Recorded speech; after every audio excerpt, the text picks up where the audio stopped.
Hello folks. Well, after mucho adjustments here on all of the camera and also the audio, hopefully we have this thing worked out. This is Jim Voss, high above my garage in Aiken, South Carolina, with just my opinion. Now, I have on one of my best t-shirts, so I've dressed up for you. What are we going to cover today? Let's see. First of all, that farce of an indictment. I've been in hundreds of courtrooms all over my career of 45 years in the military, but I have never seen anything as weak as the case that District Attorney Bragg brought forward against Donald Trump. If you're going to go after somebody, excuse me, have the good stuff. You don't go to court with the trash, understand? The bottom of the case, the bottom feeders. You don't do that. You go to court with what's golden, things that you can prove. And Bragg just did not have that. I mean, seriously. If you look at this, and it's just from a simple first-year law student, you'll find out that, man, that was a farce of a trial because there was no criminal intent, there was no probable cause. None of that was going on. So then you ask yourself, well, explain the case to me. What was the case? The case had already been tried, which makes it case law, which means you can't try it again because of double jeopardy. And second of all, the case was beyond the statute of limitations. It's real simple. Misdemeanors are 3 years, and felonies are 5, and some are 7. But the prime thing here is that it was done with. It's over with. You'll see my cats running around all over here. They don't know when to stay out of the camera range. If you can't find anything good on the bad guy, then take the best of what you got. And trust me, a out of limitations misdemeanor is not it. Now, they violated Trump's Sixth Amendment rights because they wanted to keep one of the parts of the indictment, which was basically one misdemeanor dissected into 34, and they're going to charge him with keeping his books wrong. Now, understand this real quick. The indictment is the main charge. Everything below that indictment proves the indictment. Okay? This is apples and oranges. It has nothing to do with bookkeeping. It was not campaign funds, as they had originally said. Stormy Daniels, when they presented the letter from her that said this never even happened, that kind of killed all things. And then, of course, we have to go back and say, whose money was it? Well, it was the attorney's money. In order to be part of a crime, you have to have what they call constructive control of something. If you have a lot of marijuana in a car, the driver's responsible for it, but in order for you to be charged, you have to have constructive control of part of that marijuana. It's real simple. And there was no part of that Bragg could promote, put before the judge, and get an okay on the indictment. Now, the item of this is the way it works. And I've had people I've charged with DUI who were businessmen. And once again, the cat hit the camera. Sorry about that. Businessmen would get a DUI, and what they would do is they would constantly go to the solicitor or go into court, and their attorney would ask them for a continuance. Therefore, they could continue to drive on their driver's license until they were adjudicated guilty in a court of law. It's just a game that you play. So now we have set it so that Trump will not be back in court until December. That hangs it up to 11 months before the primaries. Isn't that amazing? And if they continue it, in other words, they take another part of the indictment and they want to do that, then they'll get another 6 months.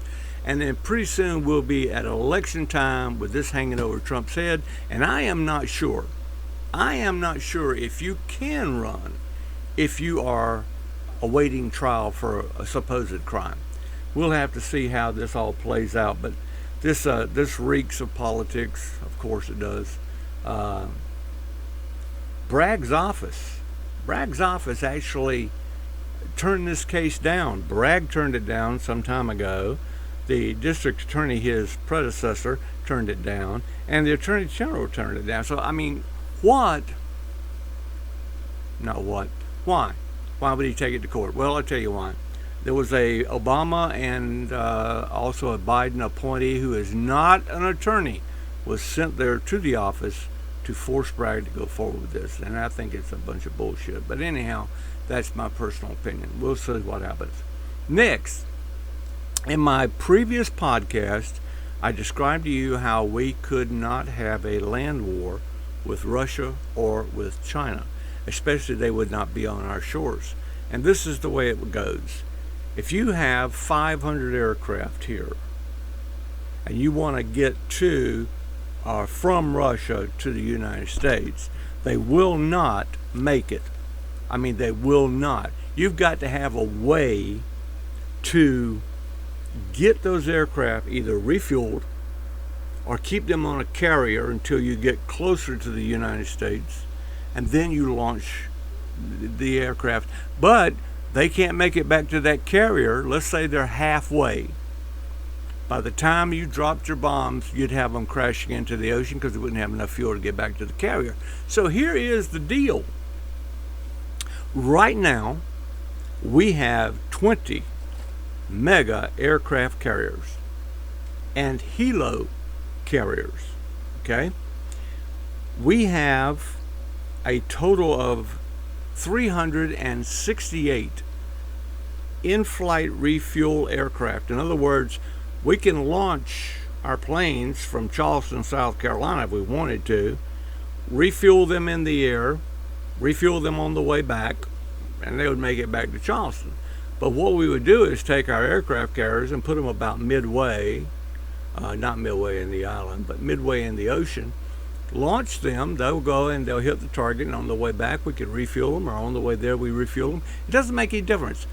We have the ability to get all 4,000 of our aircraft, bombers, fighters, name it what you will, to Russia or to China in just a few days.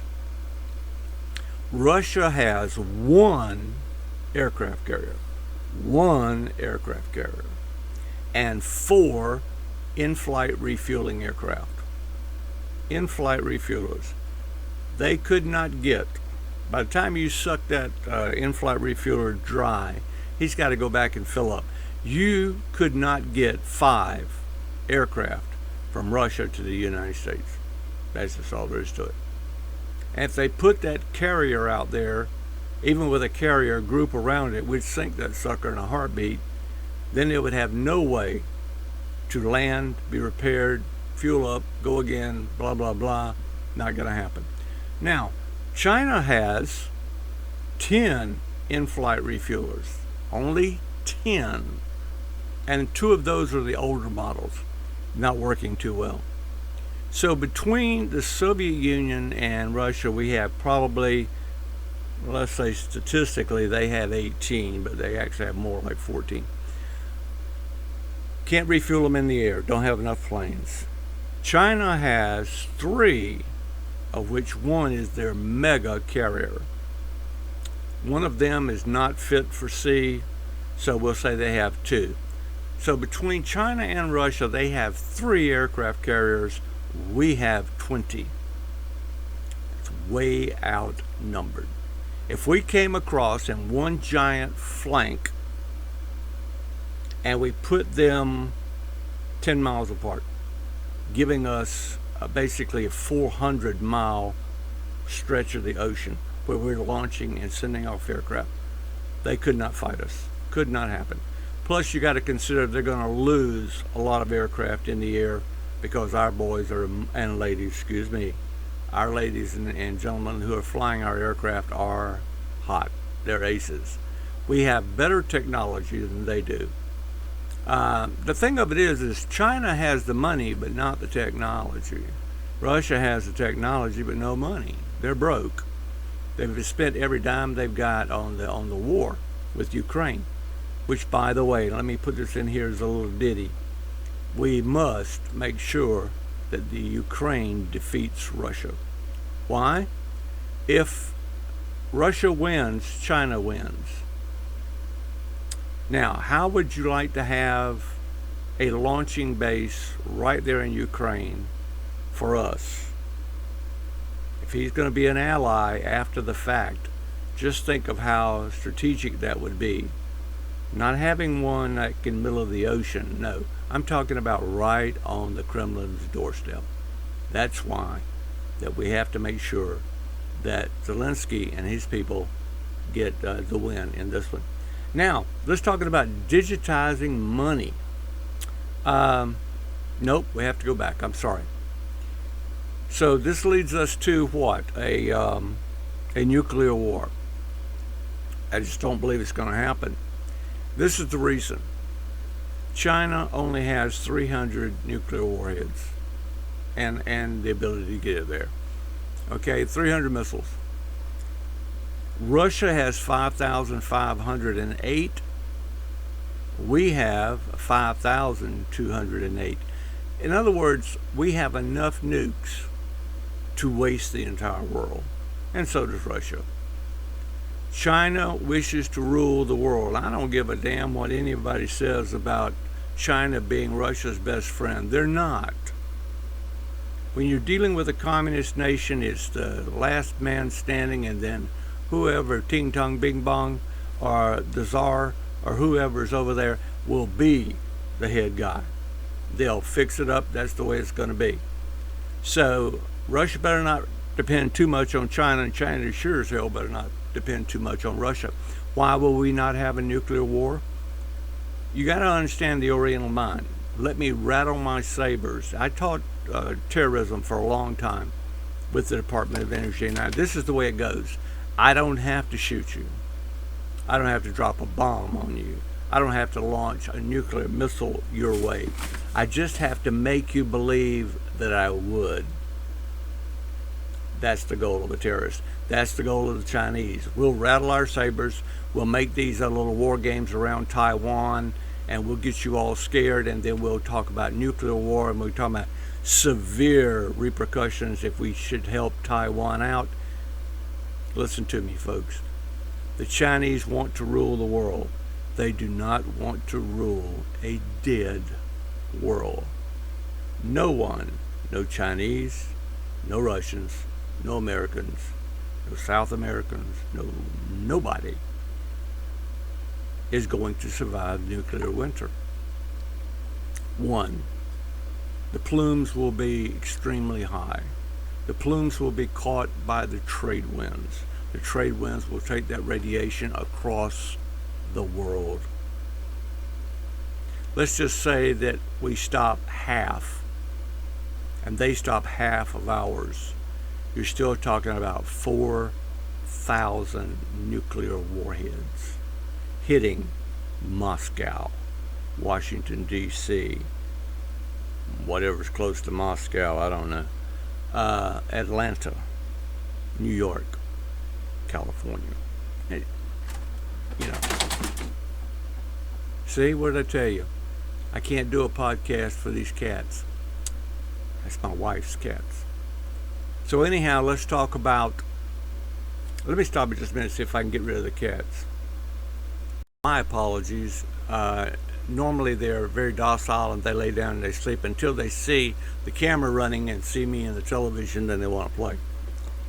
You can't drink the milk from the cow. You can't eat the cow. You can't drink the water out of the streams. You can't drink the water out of the ocean or whatever. You can't eat the food out of the ocean. You will not survive nuclear winter. Nobody will. Nobody will.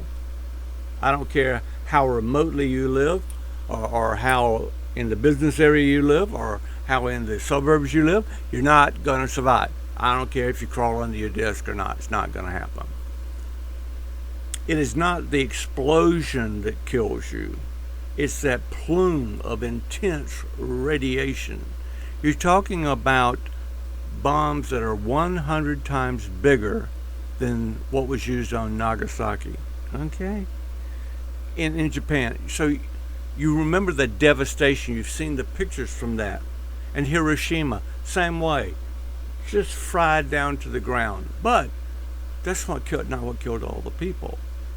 Years after that, people are dying from intense cancers, cancer of which there is no cure, such as radiation. You're not going to cure that type of cancer. No one's going to survive. So China doesn't really want a nuclear war because there will not be anybody to rule anybody, if you understand what I mean. Okay. Let's move on back to what we're talking about. Digitized money. Okay. I was dead set against it until I did some research about it. It's not going to change much of anything except there will not be currency. You won't have a 1 or a 5 or a 10 or whatever. Everyone's going to have a card that's going to be connected to your money in the bank. So you people that squirrel away money, keep it from the IRS, you might have a little bit of trouble spending it. Now, here's what appealed to me about digitizing money. You know, I pay people by PayPal when I buy stuff on the internet, and I have had my money intercepted before and stolen. And so I didn't get the product, but I was out the money. With digitized income, the Twix is so fast from your bank to the receiver is instant, to the point that it cannot be robbed in midair, if that makes any sense to you. Also, when your money is in the bank, nobody can hack it. Well, I mean, somebody will eventually, but nobody can hack it. No person, no company, no nothing. Your money is your money. They can't touch it. I thought that was appealing. But here's the rub. It would take 10 years from the time we started until it was implemented completely. So you got to have 100% vote in Congress and 100% in the Senate. You're not going to ever get that. So right now, it's not going to happen, and that's going to happen. If it does, it'll be probably not in the older people's lifetime like mine. Okay, the last one. How does I call him mayonnaise, Mias Secaucus or whatever his name is? How does he keep a job? Well, let me explain to you why. He's the guy that's in charge of Homeland Security. So he says, and I mean, he is a born-again professional liar. He will look those congressmen and senators right in the face and say, we do not have a crisis at the border. The border is secure. Well, I would have 3 million objections to him, and those would be the 3 million that have made it through. He won't answer the question of how many criminals were let in or how many criminals were found in the small amount of vetting that they accomplish. Mayorkas, that's his name. But he lies, and I'll tell you how these left-wing radical liars stay in office. Because the people who back them up are liars themselves. I mean, Joe Biden right now, what he talks about, he really believes. When he says he has cut the deficit by $1.5 or $2 trillion, well, I'm from Missouri. Show me. It's gone up and up and up. We're at almost $33 trillion. $33 trillion. Let's go back to one of my earlier podcasts. If you put a roll of $1 bills on a plane that was driving at the speed of sound, around 700 miles an hour, he would have to be aloft for 3.5 years, and he'd have to travel almost to the sun before he could roll off $1 trillion. Now, to do the entire deficit of $33 trillion, his aloft time right now would have to be, without refueling, around 27 years. 27 years, speed of sound, to get rid of $33 trillion. It's absolutely unbelievable. And I guess that the administration and the people around that administration believe that we're just dumber than a sack of hammers, because they lie to us and lie to us and lie to us. And the problem is this: the coup that took effect and robbed us of our ability to stand up and say that's wrong without being censored. I have to be careful what I say. Without being censored or taken off of the air, I have to be very careful how I project things, what I say. We have lost our ability to reject the ideas that are presented to us, such as the lies that come out of the administration. And in that point, the coup succeeded. I thought it would be by military, and then I thought it would be financially. It hasn't been. It's been to attack the virtual soul of the United States, to attack each and every American, to the point that we don't care anymore. We'll sit beside the parade ground and watch each and every liberty and freedom just go right on by, and then sooner or later the parade comes to an end, and it ain't got Santa Claus at the end of it. What it has at the end of it, it has socialism or communism. These young people that are talking about how good socialism is going to be, they've never looked at history. Socialism has never worked in any part of the world. Never, never, never. And communism surely hasn't worked. They want to be free. They want to be all inclusive. They want to be this. They want to be that. You won't have that under socialism. You won't have that under communism. If you think it's bad under socialism, look at some of the communist countries. I mean, you better not say anything against Putin. You better. I know they're saying, oh, it's in turmoil. No, that's a hot spot. You get close to the Kremlin and try that crap, and their special police will make you disappear and introduce you to whatever god they're worshiping early. All right, we've covered a lot of things, and I want to tell you, I care about this United States. I gave 25 years of my life, 3 tours of combat, 45 years in law enforcement. Yeah, I'm an old fart, I know it. But I care about this country, and I am ashamed of the leadership that we have. I am appalled at the ability to bold-faced lie to every question that's asked in front of a committee. And now, are you ready for it? And now, our pit bull that's in the Senate, who loves to tear a new butt into liberals, now they're thinking about charging him with a crime. The crime is that in the state of Georgia, to intimidate anyone by telling them you're going to take them to trial or you're going to file charges against them, and they can't do their job, is a misdemeanor. Well, Jordan is a pit bull, and I love him to death. I love to listen to him and the guy from Louisiana. They are just, Kennedy, he will tear you a new ass. But it's getting to the point, Big Brother and the state are getting together, you see. Pretty soon you won't be able to take a leftist view and turn it around or challenge it and prove that it's a lie. You won't be able to do that. Speaking of Kennedy, I like Robert F. Kennedy. I'm not a Democrat, but I've read his books.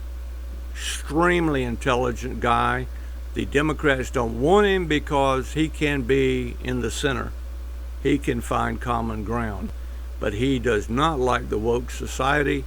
He does not like a whole bunch of BLM and Antifa and a few more other ones that are running around. And that's why they will not let him get into the podium and run for president. They'll shut him out. Okay, we're going to call it quits because we're at 25 minutes and don't want to keep it too long. This is Jim Voss, High Above My Garage, and this has been just my opinion. And I hope that our opinions can run parallel or be in the same group. Please tune in. I have one of those like buttons, and I have a comment section, and I have a follow me. If you would, I don't care if you have a good comment or a bad one. I've never received a bad one in a whole year. But if you don't agree with me, that's fine. You put it up there. And if you want to have a duel, you want to have a debate, we'll do that. But you can't come with your personal opinion or the opinion of the National Enquirer. You've got to come with facts. If you want to come to this gunfight, bring a gun. Don't bring a knife. I love you, especially that good-looking lady way back there in the third row. You're fine. And we got to go bowling, have a beer, and we might even take that shower and hold hands. But I like just barely warm water, not hot. Take care. Just my opinion. Aiken, South Carolina, on a almost rainy day. Take care of yourself. You know I love you. I got to find that button up. There it is. Have fun.